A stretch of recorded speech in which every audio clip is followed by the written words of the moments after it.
Hello लोगोफोर, दिनैनि रादाबा जाहैबाय आसामनि सासे मुंदांखा लिरगिरि हमेन बरग'हाइया दिनै गोमानानै थांबाय, जोबथा हांखौ लाबाय। दा बिथांखौ सन्मान होबाय आसामनि गिबि मन्थ्रि डक्टर हिमन्त बिश्व शर्मायाबो।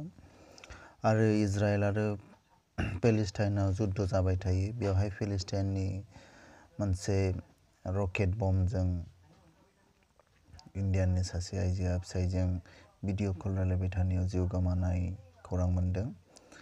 आरो सनु सुदआ कर'ना भाइरासजों जुजिनायाव गोबां सुबुंफोरखौ सिगांनिफ्रायनो मदद खालामबोगासिनो दं आरो दा अक्सिजेन जगार खालामनाय मानायावबो बिथाङा गोबां आरोबाव गावनि टीमखौ लानानै मावगासिनो दङ।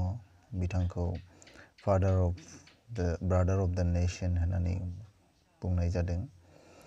आरो बेबायदिनो जोंहा बिश्वजित दैमारि बिथाङा आसामनि एसेमब्लियाव स्पिकार महरै बिबान मोनगोन होननानै खोनानो मोन्दों। आरो लकडाउननि माखासे गोदान नियम खान्थिफ्रा जाहैबाय बाजारा 1 बाजियावनो बन्द जागोन आरो 2 बाजिनिफ्रायनो कारफिउ जागोन। अन्नानै नोंथांमोनहा मानिनानै सोलिदो। एसेनोसै, गोजोन्थों।